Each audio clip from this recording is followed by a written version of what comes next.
introduce Dr. John Fisk, Director of the Wallace Center at Winrock International, for a quick welcome to the webinar. Indeed, a welcome to everybody. It's great to have you with us again this week. We've got a fabulous set of panelists with Carol Corrin, Jim Epstein, and John Waite to talk about feasibility studies and business plans. The Wallace Center is a program group of Winrock International, and we are the host of the National Good Food Network webinar series. The Wallace Center has been a leading organization in this movement for more than 25 years, and today the Center supports entrepreneurs and communities as they build a new 21st century food system that's healthier for people, the environment, and the economy.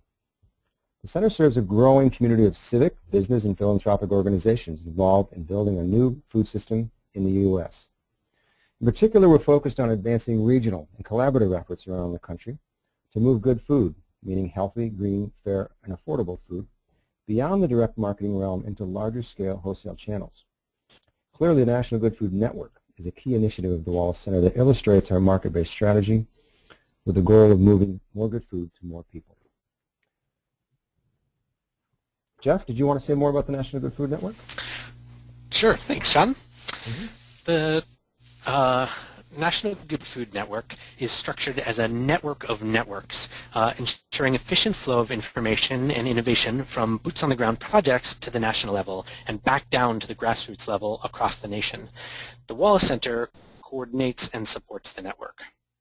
Our goals are to work with the growers to ensure that there's abundant supply to meet the high demand, collect and disseminate the best models, stories, methods, and outcomes, and to ensure that policymakers are informed about the wonderful successes our network partners have had so that we continue to increase support for regional healthy food. So let me tell you about some of our current projects designed to meet these goals.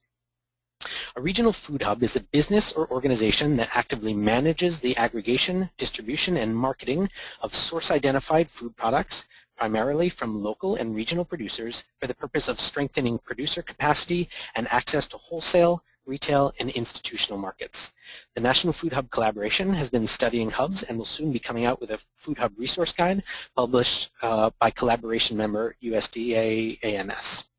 The collaboration has established a growing community of practice where hub managers and supporters can share knowledge and best practices to accelerate this work. We'll be providing technical assistance as well as communicating successes, positive impacts, and good models. The Field Guide to the New American Food Shed is a web-based tool along with a comprehensive outreach program intended to teach producers and those who might offer them credit about the wide range of business possibilities available in this new food marketplace. The tool is designed to allow multiple information entry points for all learning styles, and there's a strong emphasis on case studies to illustrate the points. Learn more about this project by watching the archived November 2011 NGFN webinars or visit foodshedguide.org. The NGFN has teamed up with Farm Credit to execute the Evaluating and Improving Educational Instruments and Outreach, or EIEIO, program, with an emphasis on working with the southern U.S. states. This program will create a toolkit of resources for those who train farmers on financial skills and business literacy. We've established a community of practice with these trainers, and working with them, we will ensure that all of the critical financial skills are effectively passed on to their students. The project also includes identifying gaps and creating content to fill those gaps. These are some of our major projects, but we and our national and regional partners are working on countless others in service of our goals. Our partners. This map gives you, and you should feel free to contact us at any time. Email us at contact@ngfn.org, and here are a few other web and email addresses you should note. All right, John, thank you, and back to you. Sure. Thank you, Jeff. Well, let me introduce our first speaker today. Wait, John, you wanna run our first poll? Oh yeah, good idea. Get some interaction here. All right. So this is an interactive poll. We'd like you to select any or all that apply about your interest in today's webinar. We really want to get a sense of our audience. So what best describes, and again, feel free to choose multiple. thinking about starting a food value chain business, you have a business and feel you'd like to create a business plan for financing or whatever.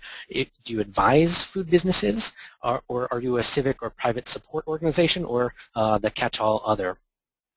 Vote now. We'll close the voting in just a moment. Okay, let's close and see who we have. So it looks like we have quite a spread here. 37% thinking about starting a business, and another nearly 40% who advise, and another 40% who are a support organization. Wonderful. We do have one more poll here that we'd like to start in the beginning. Remember, this is a webinar about moving from a feasibility to a business plan. So we wanted to get a sense of how many of you have run a feasibility study. Again, you may be working on multiple projects, so feel free to vote multiple times. And again, this is really helpful for us to understand our audience and how to tailor the presentation. Notice that there are 2 yeses and 2 nos. The first yes is a formal study, and the second yes is just kind of an informal, yeah, we sort of did a little asking around. No, we intend to, or no, forget the feasibility study, we're just jumping right in. Okay, and then of course the not applicable if you aren't working on a project currently. So let me close the polls and see what our audience says. Okay, it looks like the most popular response is an informal feasibility study, but several of you have done a formal feasibility study or intend to, and there's the fearless group who is ready to jump into a business without doing a feasibility study. That's wonderful. All right, thanks, John. We'll have a couple more polls as we go throughout the presentation. Great, thank you, Jeff. And so let's get to our presenters today. Carol Korn is a business development specialist with expertise in social enterprise, management consulting, marketing, and the food industry. Her experience in triple bottom line business is deep and varied. Just a few examples include starting 2 community development financial institutions, polishing the branding and marketing for organizations, assisting dozens of entrepreneurs at the Rutgers University's Food Innovation Center for over 6 years, and working with the Food Hub in St. Louis. Carol's going to start us off with an overview of some of the important overall considerations when building a business plan. Carol, welcome. Thank you.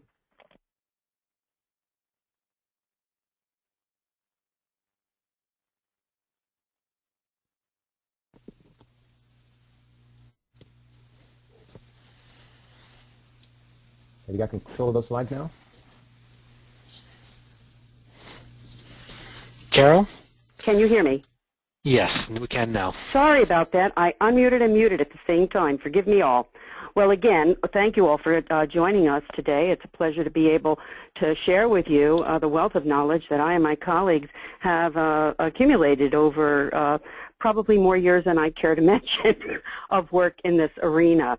I have intentions to provide you with a level playing field for the discussions that we'll have at the end of our webinar.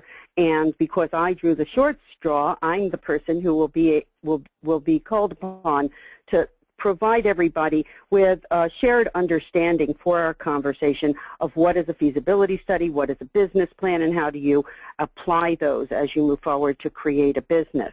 And in the case of the feasibility study, I want to stress that it is as dynamic a tool and product as is the business plan.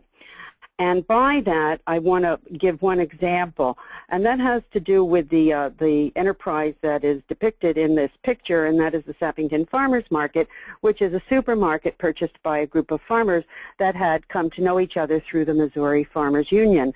And in their respect, they had carefully assessed the market.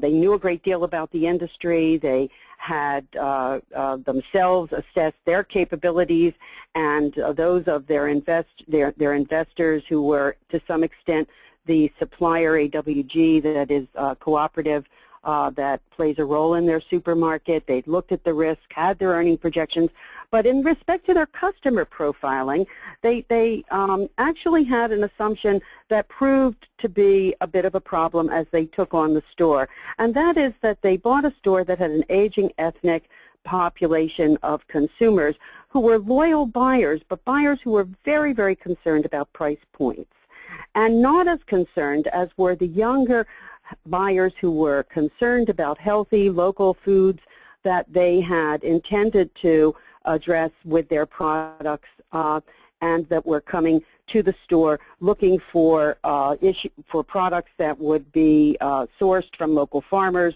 So they had two different pools of population, one of which showed up every week consistently, and another one that they had to build and draw to the store from different parts of the St. Louis region. And in their feasibility study, there was a little bit of a slip-up, I wasn't there at the time, in respect to looking at the impact that that population dynamic and growing from one population to another was going to cause them. So I want to point out to you that though the best of intentions are often made in a feasibility study, sometimes there are some assumptions that seem to be valid that in experience prove not to be. So just be mindful of that. Now, in respect, let me go back, sorry about that, in respect to the business plan. Now, what is it that the business plan does that the feasibility study doesn't do? And I also want to emphasize that I think it's important that those of you that are not thinking about a feasibility study think again, because that feasibility study has a great deal of merit in respect to the market analysis and marketing plan that you'll be called on to present in a business plan. So the business plan, which isn't testing the assumptions and isn't looking at whether or not the enterprise has purpose and is addressing an unmet need in a community, the business plan is setting out a strategy that you and other investors and stakeholders will be deploying to realize the operations and performance and goals of your venture. And the last 4 items that are sub-bullets of finances are of critical importance for you to test and to draw upon some of the studies that you've made in the feasibility study to help you inform. And again, in this case, we're looking at a picture of foods that are set out from the Sappington Farmers Market, and these are foods that are being supplied by a network of about 200 farmers that are bringing their small lots to the marketplace through the Sappington Food Hub and soon through a St. Louis Food Hub. Now, when you go from the feasibility study to the business plan, you remember that the feasibility study is looking at market potential. The business plan is really testing the suppositions that you have for your earning projections. You're going to have to be mindful of the fact that the plan is not the business. The plan is not taking the actions in hand that are needed to realize the business. And as you begin to implement the business, you're going to have to be dedicating time to these tasks.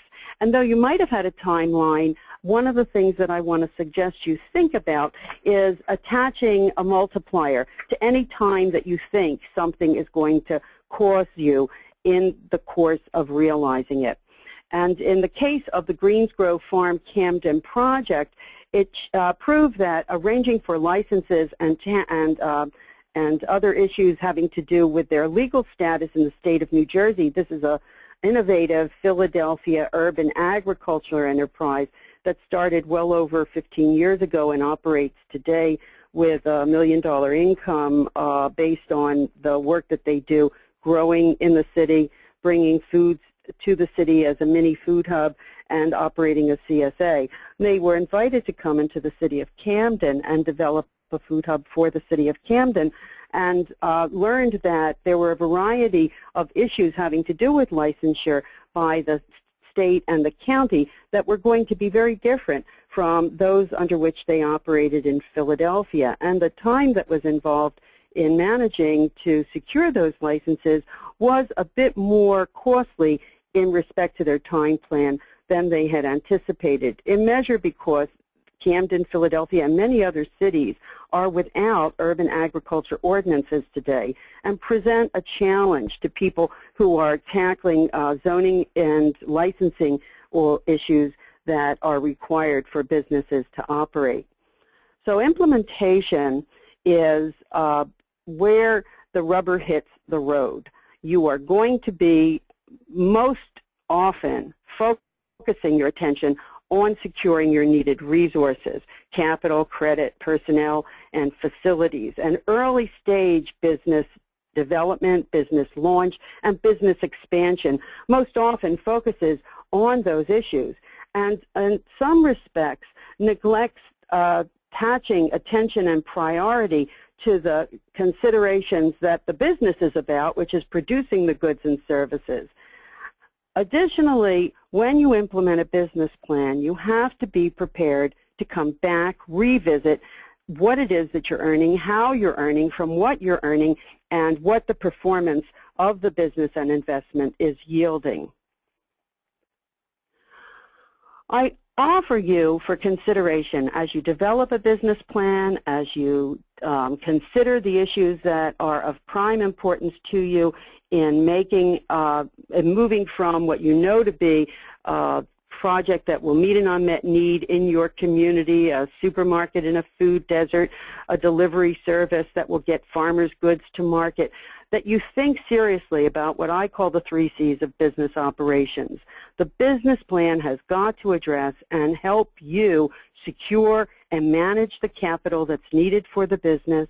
You have to be able to present in the business plan and monitor carefully the cost of goods and, in many instances, services, because increasingly we see in the food industry, particularly with a food hub, that it's a service business that are being sold.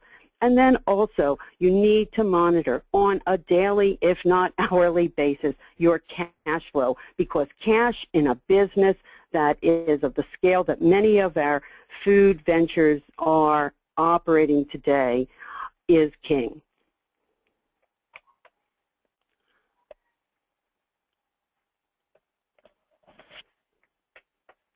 Sorry about that. And then there are the 3 T's of business operations. And here you have what I call talent, time, and tenacity. The fields that you see in front of you are, again, the fields that the farmers who started Farm to Family naturally are drawing upon, and the talent that is needed to manage the logistics that gets the goods to market in a timely and safe manner. The time that's involved in realizing your plan, and the need to hold on to what your big picture is, are of great importance. In respect to tenacity, I just want to share with you the fact that the St. Louis Food Hub that my firm is helping Farm to Family and a group of St. Louis developers put on the ground in a food desert in that city, in the city of St. Louis, has already undergone 6 different plans, 4 different locations, and about 4 different iterations of mixes of urban agriculture with food processing, with food aggregation, with a supermarket, with a delivery service. And we've been in the process of reshaping and shaping the project, and it has taken a considerable amount of tenacity on the part of the development team to stick with the project and be open and responsive to the many changes that are identified along the way by the community of advisors that have been helping us to create this important project. Bear in mind, as you create the business plan, that it is going to play a variety of roles. It's a dynamic tool that is used for your purposes as a marketing tool. It helps you recruit talent. It helps you secure resources. It should also be understood that you have to and should be introducing into your business plan performance and benchmarking measurements that you can revisit in order to see that you have accomplished what it is that you want to accomplish. And lastly, the plan has to play a role in helping you anticipate and respond to risks that are most assuredly going to occur in the food industry. Crops fail, weather changes, transportation costs multiply, and you need to be able to identify a set of scenarios in your plan that you can assure your investors and your other stakeholders are within the realm of what you can manage. As I've indicated, and perhaps I've used the word too many times, these plans are dynamic. They're ever-changing. They're a moving scenario that will cause you to revisit and rework them over time.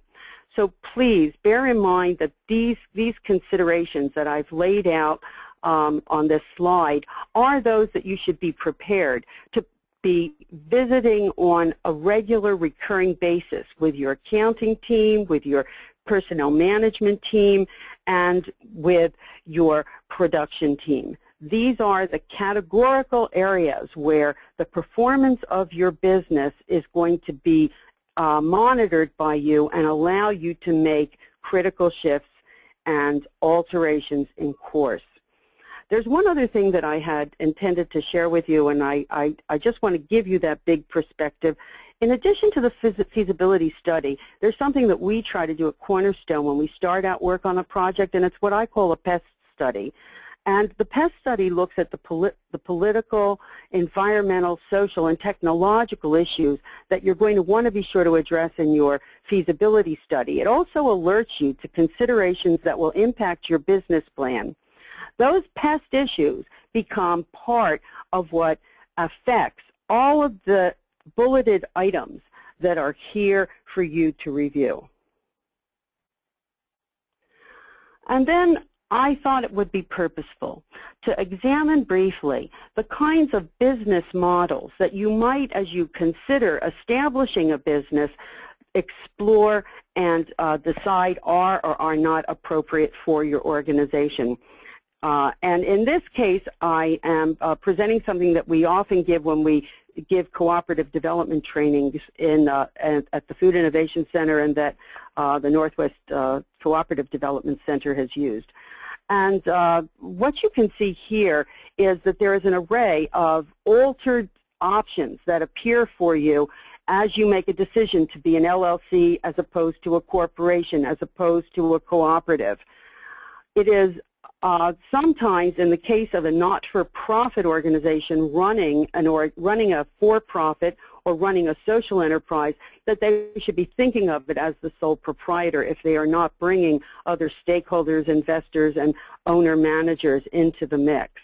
So the range of variables that occur in respect to the authority to make decisions about the business operation, the vehicles by which equity can be secured and dispersed, the manner by which earnings will be reported and taxes collected and paid, not to mention the issues having to do with dissolution, are considerations that you, with counsel, should be considering as you move forward to start the business. The characteristics of the business are also things that you should be aware of and be prepared to discuss with counsel and with others. And those do have to do with the extent to which your assets, your other assets will be protected, the liability for the investments and expenditures you'll be making will be restricted, the extent to which the owners can or cannot have authority, the scale of them. The S corporation is somewhat in decline among many people starting businesses today, and rapidly replaced by the LLC, which in many respects is informed by the cooperative model. Again, I'm happy to answer questions about those if they arise in the course of the question and answer session. And then there is the one that is nearest and dearest to my heart. My work is in the realm of social enterprise. My aim is to try to help organizations and individuals and groups start businesses that are for the common good, businesses that are going to be self-sufficient, that are going to respond to the triple bottom lines that are of increasing importance to our society and our communities, and to the very local focus that food enterprises have. And this chart, I think, is a fairly useful depiction for you, particularly if you're coming from government or not-for-profit sectors, to those that are coming as entrepreneurs intent upon being driven by your earnings, to consider as you make a decision about the business model that you wish to explore. Some of my colleagues will be talking about some of the more recent innovative opportunities available to people starting businesses. The social corporation has been enacted in law in the state of New Jersey, the B Corporation in Maryland and Vermont and a number of other states, limited L3Cs, which are low-profit limited liability companies, is another option that Americans for Community Development has developed, and the the B certification opportunity that is available to groups will be discussed by some of those that will be following upon me.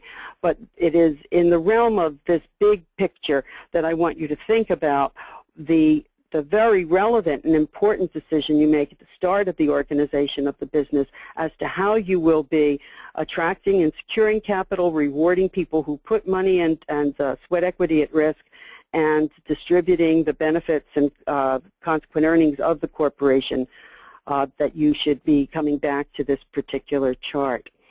I apologize for the speed by which I have walked you through 4 years of the Wharton School, and will gladly yield to to the next speaker. Thank you, Carol. That was a whirlwind of information there, and I think it's going to precipitate some good questions.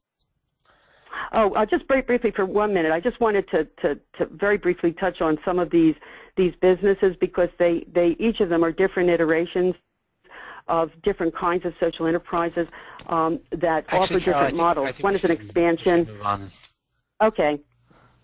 Sorry, we're That's okay. Just one is an expansion, one is new, and two are coming out of kind of cooperative or collaborative initiatives. All right. Thanks, Carol. Our next Sorry about speaker, that, guys. No problem. Enthusiasm always welcome. Next speaker is Jim Epstein. Jim is the founder and chairman of EFO Capital Management, a family investment firm based in Washington, D.C. He's a developer of 2 pedestrian-friendly communities in Virginia and a member of the Congress of New Urbanism and the Social Venture Network. He serves on the board of several green and socially focused enterprises, including the Triskalis Foundation. Early in 2011, he founded Blue Ridge Produce, a for-profit local food aggregation operation that sources food from Virginia and the Eastern Seaboard for sale to grocery stores, food service companies, and distributors in the Washington metropolitan area. We're glad to have Jim with us today, and he's going to share his experience of that operation with us. Jim, welcome. Thank you very much, John. Can everybody hear me? I sure can. Good. Okay. Thank you. Well, I have, as you can hear from my bio, I sort of came at the agricultural world from a very circuitous route, but it actually does start at a family cabin in the Blue Ridge Mountains, and this is the view of the place. It's really where I fell in love with Virginia and the Virginia landscape. I did spend several summers on ranches in both Wyoming and Montana, and actually toyed with the idea of becoming a rancher. But I actually was drawn back to Washington, D.C. and became chairman of my family's office.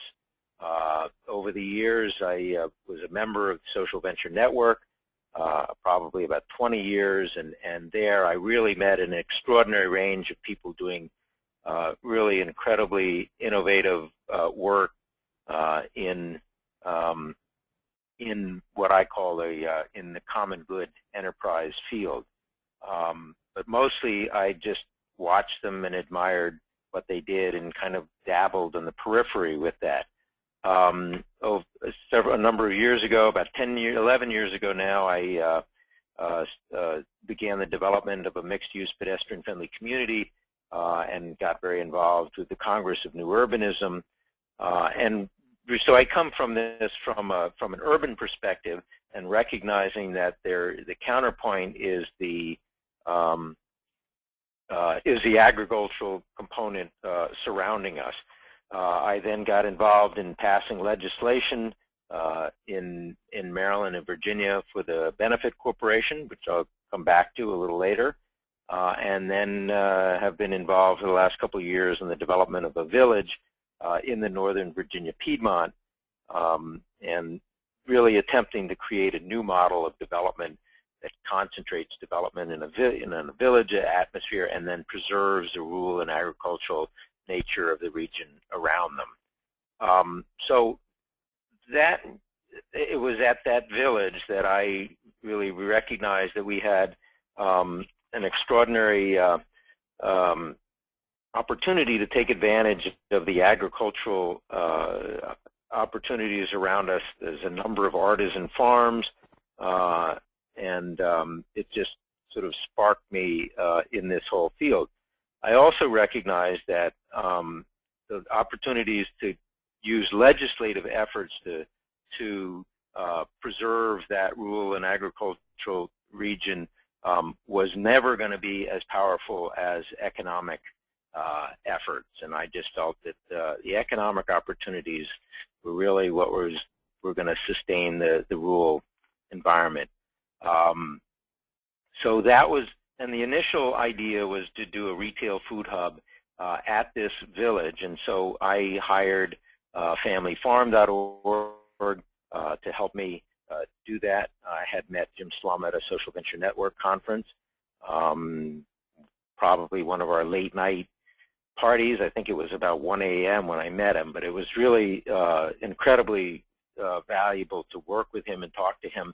And he was the one that ultimately convinced me that I needed to think bigger about what to do. So the feasibility study is there. There's a website for it. The Wallace Center was involved in it, so they, I believe, have it on their website as well. Really, and the intent here was to take a 30,000-foot view, look at the macro trends, local market supply and demand and infrastructure. We started that effort in January of 2010, and this thing was published in August of that year.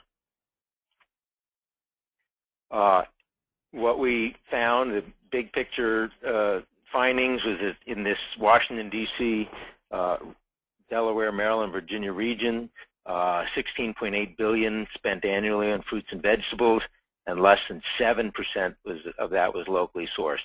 And that locally sourced includes the farmers markets, the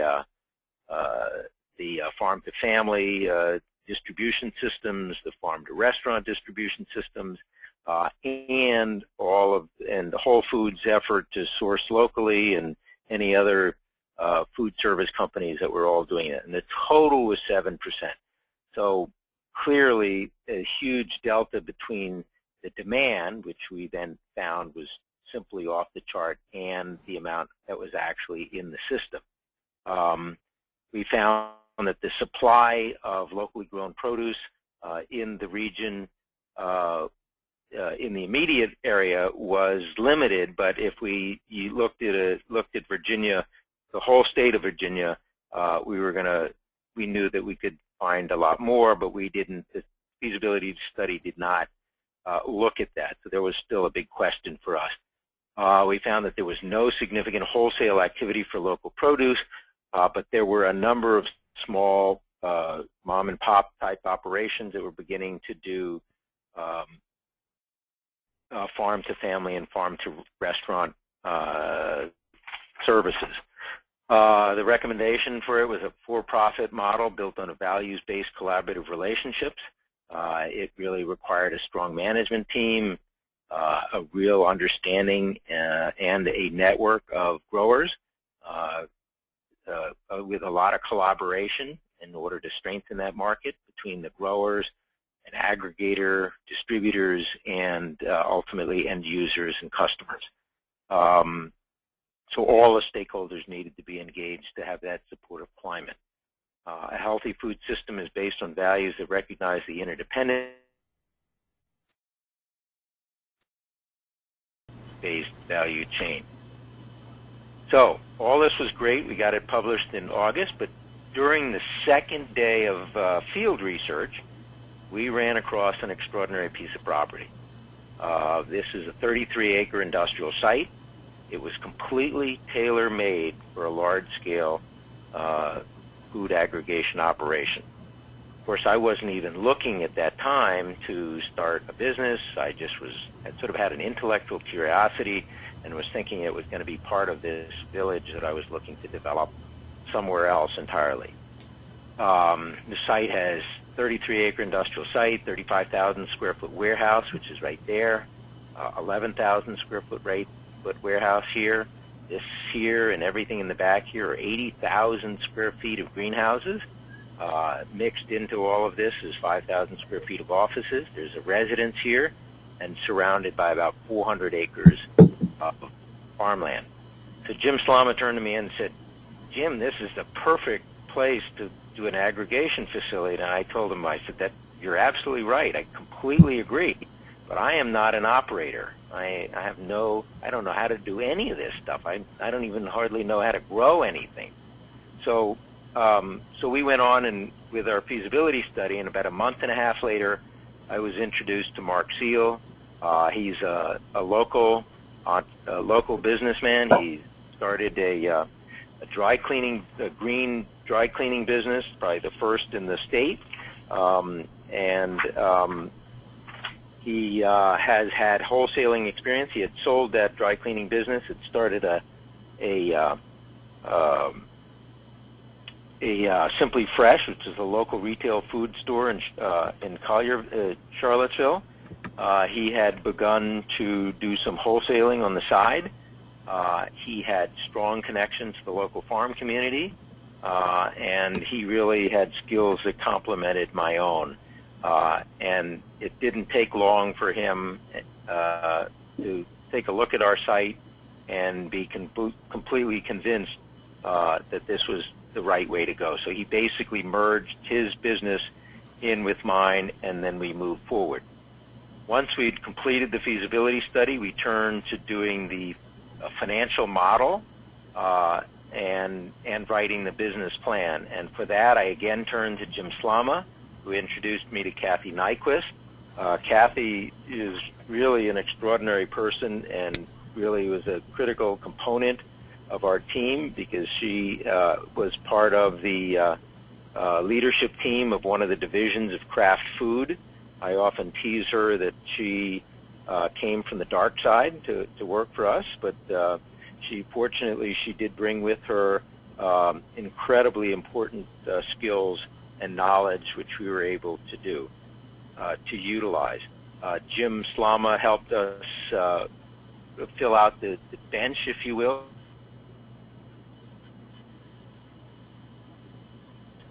Bob Skaman of Goodness Greenness, and then we utilized Richard Naha and John Nichols of Raindrop Partners, who did greenhouses. So we had all of the different people involved with us. One of the elements that we did not have, as I had mentioned in the feasibility study, was a real sense about the supply of produce at the kind of scale that we needed. So we, in order to address that, we did about 4 weeks of preparation for a grower meeting, which occurred in December of 2010. We ended up with 35 growers. All sizes came. They were incredibly skeptical of us, and certainly they didn't want to listen to a Jewish white Anglo-Saxon boy from the city, so I didn't stand up in front of them for very long, but I quickly sat down and turned the whole operation over to Mark Seal, my partner, who has a much deeper and Virginia twang than I do, and as well as to Michael O'Gorman, who both were critical components of that.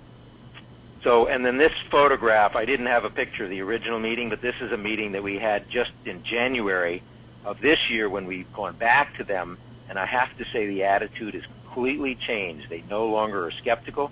We've executed, and they are very anxious to be meeting with us and working with us. So we also, with all of those greenhouses, we took a look at greenhouses. Went out to Pueblo, Colorado to look at some of those. Learned a lot about it, and they became integral parts of it. So we pulled everything together.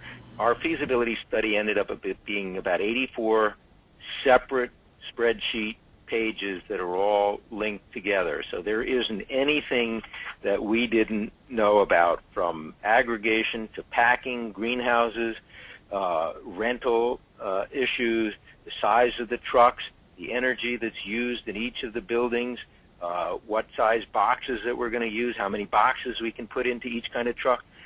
There isn't a single thing that we didn't know about, which gave us incredible confidence when we went into the go, no-go decision, which was made January 11th of last year.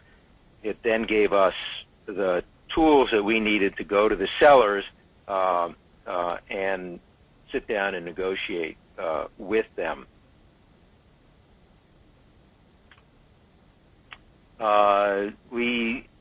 So once we'd done that, we then wrote the business plan. So as you can see from this story, this is not a simple, logical progression of activities, but we then put together the business plan, and Mark and I put up the initial front money, and we prepared to do the fundraising during that time.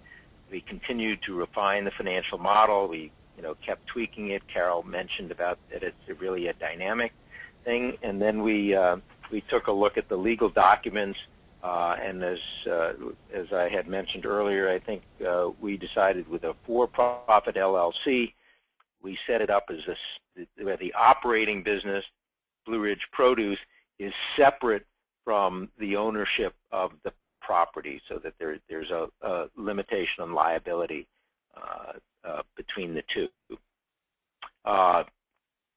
So we, in March, I went to took the B-Lab assessment. That's the website to go to. There's a wonderful questionnaire. It's free of charge. Fill it out. I highly recommend it. It takes more than 2 hours to fill out, but it is very comprehensive assessment of how you ultimately operate a totally sustainable business. It covers accountability, employees, consumers, your relationship to your community, and your impact on the environment. When I did it, filled it out, I scored an 87.5 out of 200. So I don't think I would have gotten the certification. I would definitely have not gotten the certification at that time, because there were a lot of questions that I had to answer no, but it was very helpful in terms of giving me a roadmap about the values of my business, which we were then able to incorporate into our business plan. Again, because we didn't follow the normal pattern, we hadn't closed on the property yet, but because the season was upon us, we agreed to rent the warehouse only, the 35,000 square foot warehouse, where we could then build our refrigeration system inside of that. And then in late May of 2011, we made our first sales to Whole Foods. Whole Foods was incredibly important to us because we were selling to their flagship store and to the produce buyer who sort of was the one that works with a lot of local growers to help get them into the system. And she ultimately introduced us to several other stores. And so it was within several months we were delivering to about 15 of the Whole Food stores in the region. So, and here again, nothing in order. We had our grand opening on May 11th, before we'd even closed on the building, before we'd even finished raising the money. We still had we decided we needed to have a grand opening, which we did. We then completed the business plan. Around that time, Carol talked about the components of that. Ours had, the company description, industry analysis, and the market analysis, both of which we took from our feasibility study. The management team, we were able just to describe the people who had helped us put together the plan, and so on and so forth, everything else that you typically find in a business plan. So then nothing like having a deadline to actually raise the money and get people to sign their, send in their money and make their commitment. So we finished the fundraising literally at the very end of June, and several days later, including the 4th of July, we then closed on the property. What did I learn from all of this? I think most critically for me is that there is no substitute for quality. The value of having a well-designed, well-executed, well-written, and well-presented feasibility study and ultimately business plan are just irreplaceable. I would suggest that you spend equal time on them, and both the feasibility study and the financial model. But what it does at the end of the day is it makes you a real player. It elevates your status as somebody who really has an understanding of what it is that you're doing. In writing the business plan itself, really understand who you are addressing and why in the business plan. And I think Carol again mentioned the value of those things. Not only as a roadmap for yourself, but for your investors. And for us, it was important for the sellers of the property as well, because it gave them the confidence to stick with us and ultimately to provide 83% of the financing that we needed to purchase the property. So they financed almost the whole thing. We only had to come up with about 17% of the purchase price. Another lesson learned was the importance of building a great team. It's the talent of Carol's 3 T's that have to have experience, complementary skills, equity participation is essential. Again, for-profit model allowed us to include our advisory board in it, and boy, I'll tell you, you make a call to them, they'll get back to you. They don't blow you off because they have a financial participation in the business. Again, for us, the value of a for-profit model gave us really the discipline of the market. I feel that we are, because it's a for-profit business, if we got a customer who's unhappy with some boxes of sweet potatoes that get delivered the day before Thanksgiving, we're going to be up at 3 o'clock in the morning to make sure that they get a new box of sweet potatoes and maybe 2 additional boxes of sweet potatoes to replace that one. The discipline of the market is going to make a huge difference for us, and we just felt that was a great way to provide incentives not only for ourselves but also our employees and our advisory board. Of course, there's 3 parts to sustainability, and 1 part is economics. So we found that really works. What I enjoyed doing and found very helpful was using the B-Lab certification as a means to add the common good missions to the financial imperative of sustainability. So highly recommend that piece. And really my mantra throughout this whole thing, let me back up just a bit. A couple of other lessons learned that I didn't put on here. Be prepared for the unexpected. You never know what will come up, but you'll be prepared by having gone through this process. Nothing is linear. We didn't do anything in the typical order that you might find that happened, and that new opportunities will come up, and you'll find that there's opportunities to roll with them. But fundamentally, it nonetheless is important to focus on the core agenda. And for us, that was about aggregation, was job number 1 for us. We've been in that facility now for 9 months, and all of our greenhouses are still empty. We haven't found the right partner. We haven't found,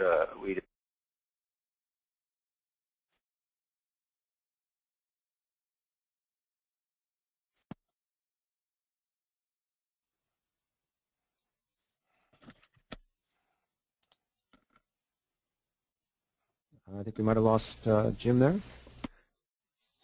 Jeff, did you hear Jim? Yeah, nope. Well, here's Jim's mantra.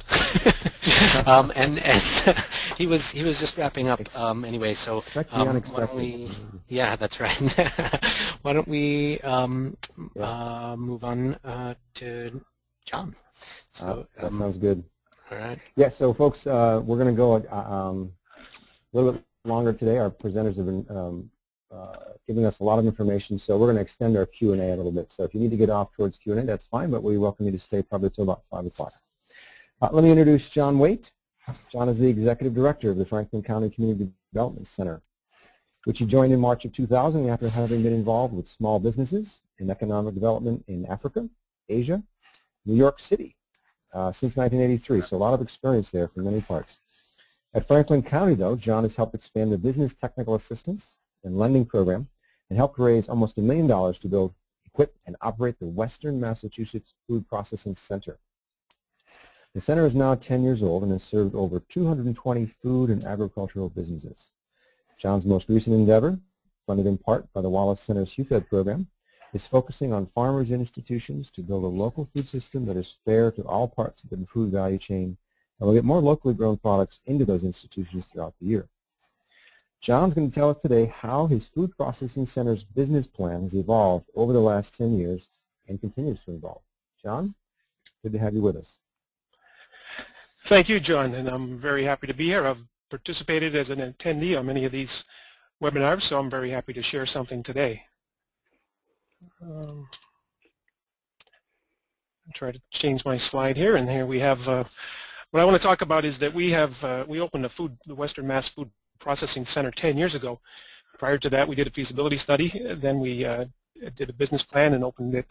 Since then, during the 10 years, we've altered, or as I say, improved our business plan at least 2 times during the process. So I just want to go over a little the bigger picture. This food center is owned and operated by the Franklin County Community Development Corporation, which is a private nonprofit, and we've been doing community economic development work for 32 years.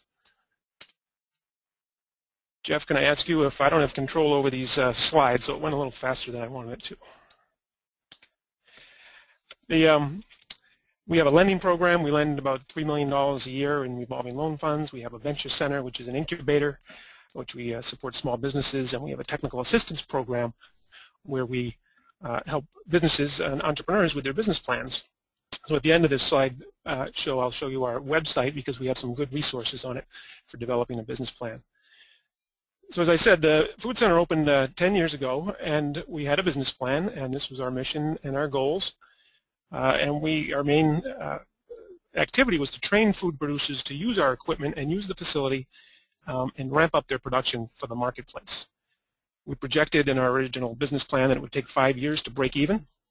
Obviously, revenues is the important part of that, so we had other streams of revenue from the CDC and from some grants to support us during that 5 years. As it turned out, as we went along, we noticed that we weren't getting all the people we expected. We'd expected, as our goal number 1 there, is to add value to farm products. What we learned was that some of the farmers would grow the product, but they didn't want to come in the kitchen and actually make it. So what we did is we added another service, which is that third one there, provide co-pack solutions. So now we actually produce a product. Our production manager makes the product for some folks. We give it back to them, and they sell it. So that we did about 6 years ago, and we continued to move along. We had our revised business plan, and it was working. It actually took about 6 years to break even. And here's another. So that's the center. Some of the products. The applesauce is from an apple orchard. They brought us the apples. We made it into applesauce, gave it back to them, and they sold it. We trained a lot of specialty food producers. There's some of the products that they produced.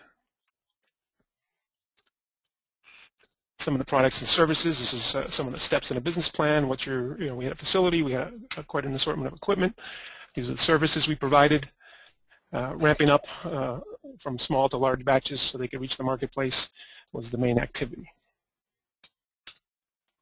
And we had members. We had members, the food processing center members, are the ones who used the equipment themselves, paid us an hourly fee and sold their product, and then the co-pack clients are the ones that we made the product for them, and then they took it back and went out and sold it.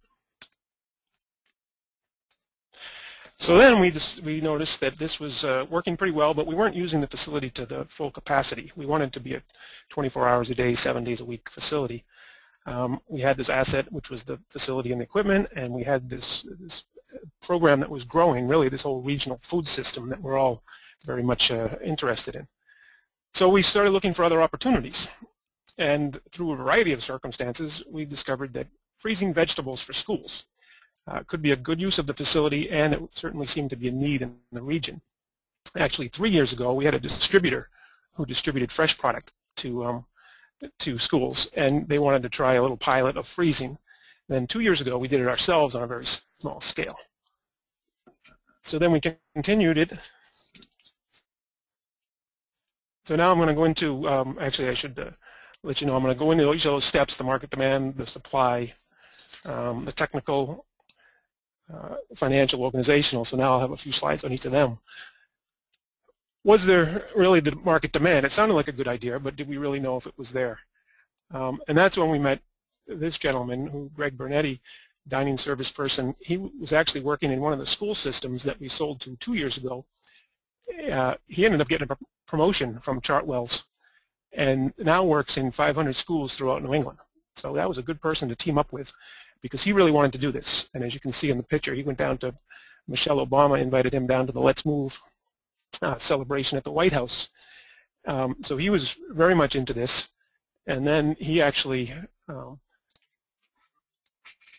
prepares some notices that go out to his dining service staff. As you can see at the top, it's fresh/frozen produce update. So he lets his dining service staff know that this product is available and that it's coming, and he gives them recipes on how to use this product. And then again, they even get it out to the students. Gets it out to the students there. So the day that they serve it, he lets them know what it is and then also where it's coming from. That was something they were interested in us providing them, is to be able to trace it back to the actual farm. But we didn't want to just rely on only one. That's another thing for a business, is you don't want to rely on one customer. So we actually went out and we found a local school, a regional school that had 2,000 students. So they're also they wanted our product. Williams College, which isn't far away from here in Western Massachusetts, and then a local hospital also expressed interest. So we did feel like the demand was there. How did they want it? What shape, what size, what type? So these were all questions that we still considered. As it turns out, they wanted these 5-pound bags. They wanted 4 bags to a box, and that was a 20-pound box. That's what the school service people could use. They just can rip open the bag and toss it in their steamer and put it into their product. So that's so we have a photo of that vacuum sealed packages. Also, how they wanted it delivered, how they wanted it boxed. They had to be frozen. We needed a distributor. For example, Chartwell's uses a performance food group as a distributor. Williams College used another distributor. The local high school doesn't have a distributor, so we had to figure out how to get it there for them. So there were quite a few challenges, although at least we knew they wanted it, so that let us keep going. So the next question is, was the supply there? And just as Jim says, he found out that we do have a supply of vegetables here in Western Mass, but we need to really start looking regional and not local. And that was sort of where we went to. So we found 5 farmers from the region, and they were able to supply the type of product that both the schools wanted and we were able to produce, and in the quantities that we wanted. We needed it, as you see on the right there, about 2,000 to 3,000 pounds of vegetables at any one time. That gave us the way to produce it in an efficient manner. Sorry, I keep going a little bit ahead of myself and have to come back. On the left there is the tomatoes coming in the back of a truck. Tomatoes obviously need to be in these boxes, but the broccoli and peppers and cauliflower, they could be put in these watermelon bins, which was easier and cheaper for the farmer. So we were able to get the market supply. Then we also wanted to tighten it up a little bit, so we actually asked the farmers if we could get a contract with them. Now, most of them didn't want to do a contract, but they were willing to do a working agreement, which basically just was an understanding that they would provide certain types of vegetables in a certain way on a certain at a certain time. So that worked out pretty well. Let me see if there was one more thing there. Was the this is where we also would talk about the type. We were able to take broccoli with more stems than what they sold to the grocery store, for example. So they were able to make a little bit more off of the broccoli that they sold us. So then you get into the technical aspects. Do we have the technical capacity to do this? And we had a lot of equipment. We needed some more. We had to buy the steamer, which we blanched the broccoli and cauliflower in. We had to buy the vacuum sealer, which you see on the bottom left, which was able to seal the 5-pound bags. But we had the freezer for quick freezing, and we had the racks. We had a lot of the other equipment. Very importantly, we had management and staff. Our production manager has been here for had been here 5 years. He was ready to take some of this on. He hires good staff and trains them. We have the facility. Again, the batches on the right side there, that's about 200 gallons of tomatoes being cooked up there.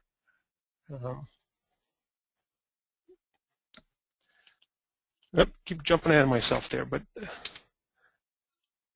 so that's about 200 gallons of tomatoes, which we ended up doing tomato sauce, which most of it went to down to Connecticut, actually, to some colleges. One of the farmers from Connecticut that sent us the tomatoes, he had a deal with them.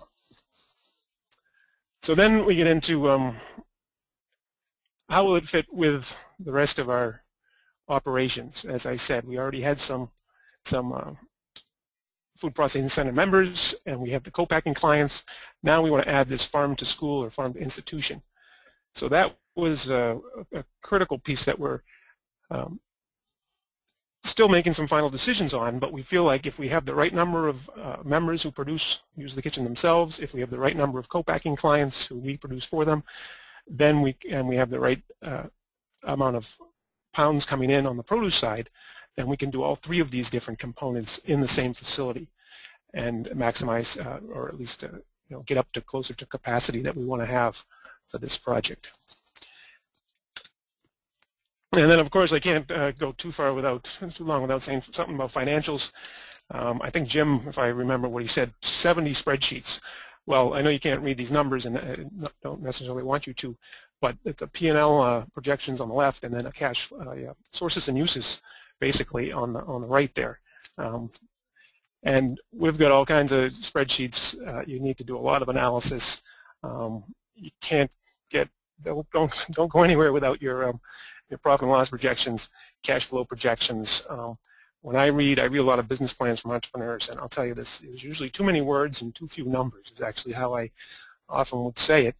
And it has to be both, and the numbers have to explain the words, and the words have to explain the numbers. But it's obviously, if you think things are looking good, you really got to play with the numbers, have a couple different variations possibly, but you want to use the more conservative projections and make sure you list all your assumptions as well.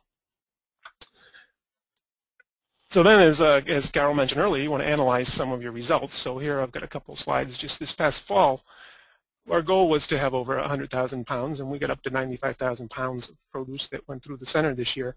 And it actually was split almost a third to each of the types of users that we have here. Our co-packing clients, which is mostly farmers, and then our farm to institution, where we actually bought the product from these 4 local growers in particular.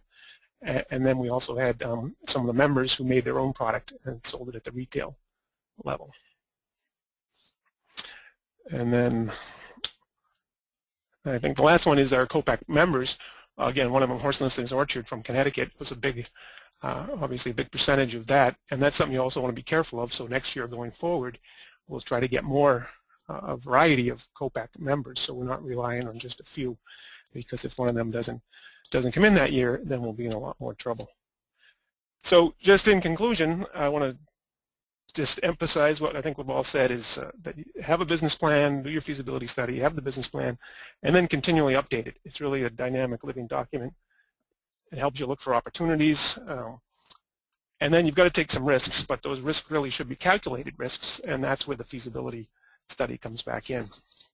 One of the things we often tell entrepreneurs is Sometimes you get too deep into your business, and you really want to be looking down at your business sometimes, so you can really take advantage of some of the opportunities that might come along.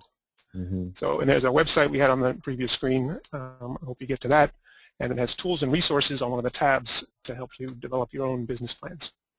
So, thank you. Thank you, John. Boy, the whole issue of processing adds a whole other dimension to this, I think. So we really appreciate seeing that in your work. Okay, now we're going to go back to Carol for about a really brief overview to kind of pull out some of the highlights here. Carol?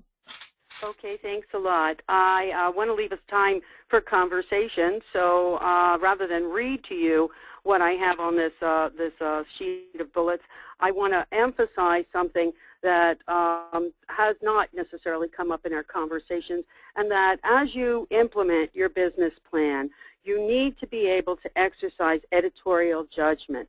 You need to be able to embrace the Nancy Reagan injunction that sometimes it's best to just say no, and to turn away from some opportunities, as appealing as they are, and weigh those that are appropriate for you to exploit and follow them, as was the case that Jim identified in respect to locating his wonderful facility in Virginia. I think that if you focus on my 3 C's and 3 T's, you're going to find that you will ultimately realize the business success that you aim. Bear in mind that you are working in an environment where cogs are constantly shifting, and you need to revisit them on a fairly frequent basis. And don't forget to reward and retain the talent that make your business work. That's it. Fabulous. Thank you all. Thank you all. Well, there are a good list of questions here, so let me just dive right in. And I think probably one for all of you is this issue of where do you, so we're saying a feasibility study and a business plan is necessary. But those have expenses, time, money, and other resources associated with them before you even start the business oftentimes. So little advice on where to find resources to do these kind of things. Public sector grants. Am I live? Can you hear me? Yep, we got you. Okay, public sector grants are certainly are philanthropic grants if you are in the realm of the nonprofit service sector. Reaching into your pockets if you are the investor or initiator of the project, because you'll save a lot of money in the long run if you make a determination that this is a fool's errand. I had to rely on friends and family. Jim? I would say friends and family are critical on this. Yeah, go ahead. You know, we did look at some sort of public financing, but you know, we realized we were under so much pressure, time pressure, that we knew we couldn't wait for that to happen. So we had to move quickly. So we, you know, I passed the hat around the family and among friends, and Mark and I put up money of our own. So we were on the hook. And this is oftentimes where the cooperative model does play an important role, because you are able to secure some startup capital from the members as they proceed to embrace the idea that cooperatively they can achieve a goal they would otherwise, a business goal they would otherwise not enjoy. John, did you want to comment? We advise our entrepreneurs, you know, you got to come from your own savings, from your family and friends first, because that's what other people are going to look to see if you think it's serious. If you're serious about it, then they want to see that you've put your equity in. And then it's a variety of other sources. Depends upon the speed, as Jim said. If you know, cooperative is going to take longer to raise money. Private investors, you can go to quicker if you know them, and government is even longer than that. So. Jim, would you be willing to share with us what it costs to do the feasibility and the business plan, or ballparks anyway? Feels so long ago now, but I think it was about $60,000 for the feasibility study, and about $90,000 for the business plan. And on the business plan, about a third of it was contributed, was taken in equity in the business. And I'm sure I could have gotten, you know, in some cases others might find that you could go higher with that, and actually those who are writing the business plan, you know, are willing to take to take some of that, what they might normally get paid in fees, and take it in in equity. And in fact, I think it's very valuable, again, because they remain committed long term, and you can always go back to them and ask them to tweak the business plan. Right, that is how Cornerstone Ventures operates, and we do revisit and tweak the business plan. Okay, good. Well, good advice there. Another question has to do with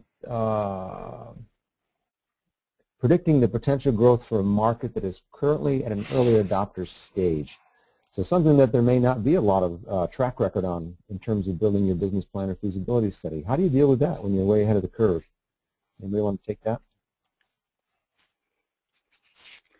You've got to address the unmet need that the process or product or service will address, and argue the merits on that basis.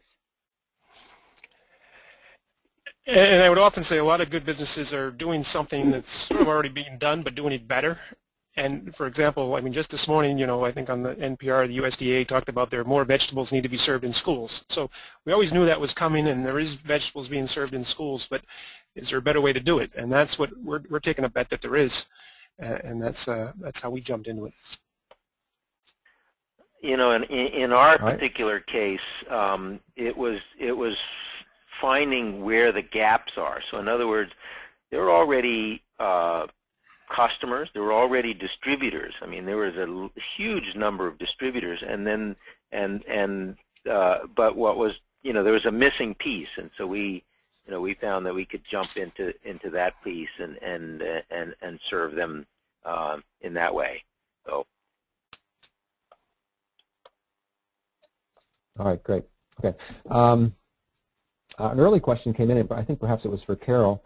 Someone said, I never understood how you can do the feasibility study before you do the initial business plan. What guides the feasibility study? So kind of a foundational question there. Looking at the value, the feasibility study is establishing a basis for the value proposition that the business will present. And it's because of that that it must precede the the organization of the business plan.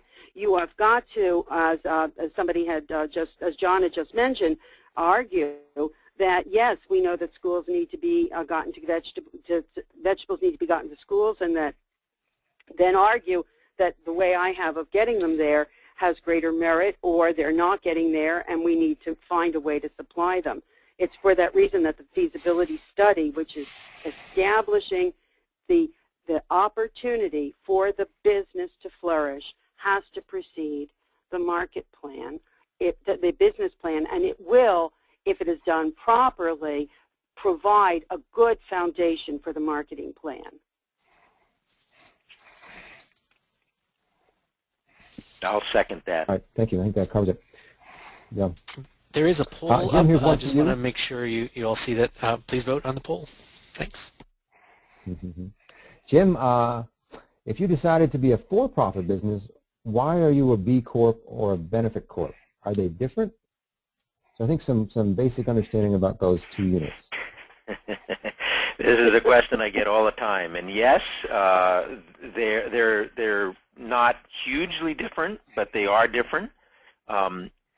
The B Corp certification, in other words, if you see the little just B with a circle around it, B Corporation, those are corporations. They can be a C or an S or an LLC or sole proprietorship. It doesn't matter the corporate form. They go to B Lab, fill out that questionnaire, and then they take it to the next step, which is to, get the folks from B Lab to come out and actually certify that they filled it out and that they've met certain standards and that and so on, and to do it on an annual basis. So that's what a B corporation is. A benefit corporation is the legal recognition of a corporation that has in it common good purposes, not just a financial purpose. So it really takes into consideration all of its stakeholders, and it is required to have transparency, so a third-party certification that you are actually executing on that larger social and environmental mission that you have. Now, the benefit of it, no pun intended, is that it is incredibly helpful if you're out there raising money from investors who are interested in the common good, and it is incredibly valuable for your customers and your supply chain, and to really separating yourself from other people who may be doing a similar kind of thing. Great. I think that clarifies it. Thanks, Jim. Here's another question. One says, one should remember that a viable feasibility study does not always result in a profitable business. How many of these hubs and other businesses have achieved scale and have profits and cash flow? So it's really, I think it's a fundamental question around, yes, you may do a feasibility study, you may even have a business plan, but how does that relate to success in terms of, how does that, what do we know about this stuff? And I think specifically around some of these more innovative and alternative food enterprises is the question. Well, I'm thinking of the Tuscarora Cooperative in Tuscarora, Pennsylvania, which was an early adopter of the need to provide food distribution services to small lot producers that wanted to reach ongoing and fairly well-to-do markets. And they created a vehicle through their cooperative by which organic producers could get their goods to the white tablecloth restaurants in Baltimore and in Washington that were eager for them. And it's been operating effectively for fairly, at least I think 10 years now, and doing well. Additionally, some of the hubs in one hub, Producers and Growers in Eau Claire, which is again a cooperative, has expanded beyond the initial hospital for which it was formed. It essentially organized as a vehicle for a small Catholic hospital that wanted to differentiate itself by establishing a value proposition that what foods it served were the foods grown by the people that were its patients. And they've now gone on to sell their food and the products that they were prompted to make when they worked with chefs who explained the need to package in portion-controlled manner to many other institutions, because they indeed did hit on a value proposition that had merit and for which there was a clear and pressing need. Very good. Okay. Thank you. Moving on, we got probably a few minutes left here. Here's a question. I'm just trying to see what's, for example, here's one that we kind of get oftentimes around rural areas. And so I think people are reflecting on, these are great examples. We talk about Washington, D.C., we talk about St. Louis, we talk about Massachusetts, perhaps, parts of there. How does this stuff fare in rural areas? Do we see good models? Do we see success of small farmers feeding food into rural areas?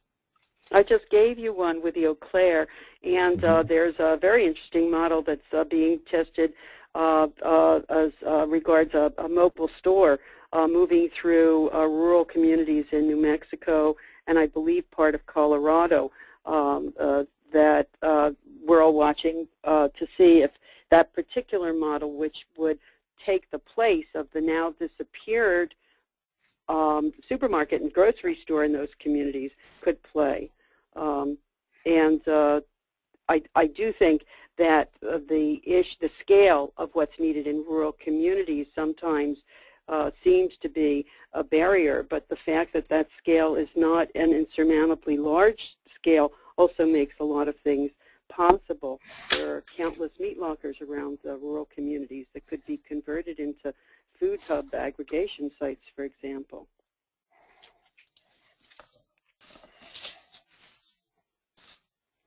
All right, great. John, can I just, well, I actually want to answer sort of another question that just came up, and it's about how many food hubs do we need and how far apart should they be, because that comes up in our area a lot. And I think at some point there's so much excitement about this, but they are not easy. Let's be very clear about that, and that we don't need too many. So I think as ones pop up, we have to really be careful about putting too many. Obviously, where there's more food or where there's more people, we're probably going to need more food hubs. But we look at our place as about, well, we thought it was maybe a 50-mile radius, maybe a 75-mile radius, how people would move food around this area. And you're I'm not sure I'm going to agree with you on that one, John, quite frankly, because as I looked at that market, as you saw in my report, there's $16.8 billion worth of food activity in the D.C. region. 7% of it is filled locally, and the demand is off the charts. Our facility alone, as large as it is, it has 136,000 cubic foot refrigeration system, and our maximum per year is going to be at about 100 million. And I think there's room for 3 or 4 of us, certainly in the Washington D.C. area. Now, I completely agree with you that it is not easy to do, and that's that's the rub.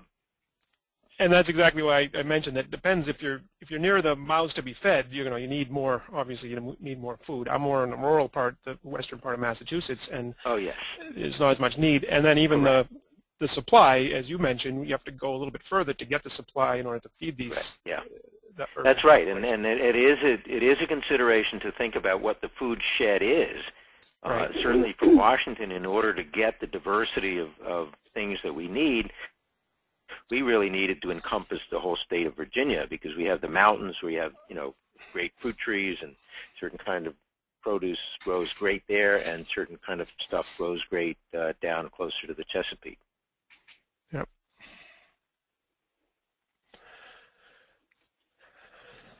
There are a question came in that I noticed, which wanted to know how we quantify the markets, and there are a variety of studies that are available commercially that you can buy about demographics, and then there's the wonderful resource that the Reinvestment Fund has established called PolicyLink, which allows you to do a fairly quick assay of food deserts and the stats that attach to those, and it is in fact one of the reasons why feasibility studies are not nickel and dime affairs.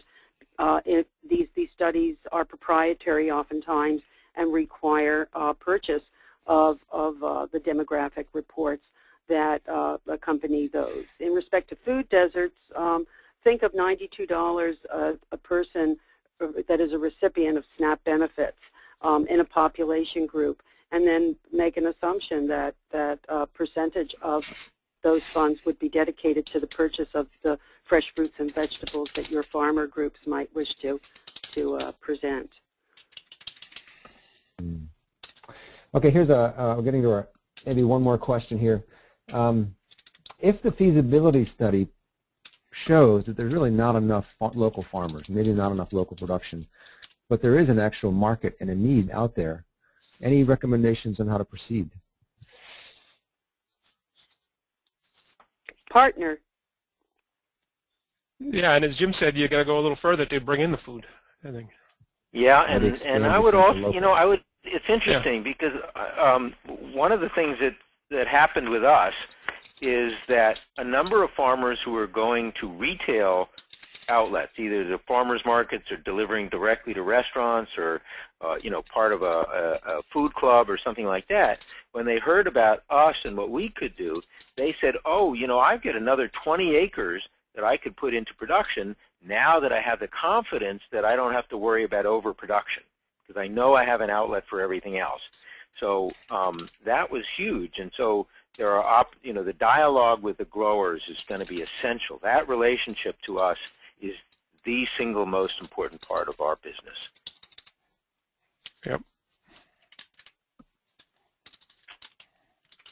I can't resist one more question because there was a couple of questions about this, but let's see if we can keep responses short. It's kind of a philosophical one in nature. People are asking about, there already are existing supply channels and farmers are already serving certain markets. When we create new things like this, with all our energy and interest, are we displacing others? You know, are we not disadvantaging, but are we creating competition for growers and maybe other food hubs that have been there a while? So talk a little bit about your experience in that.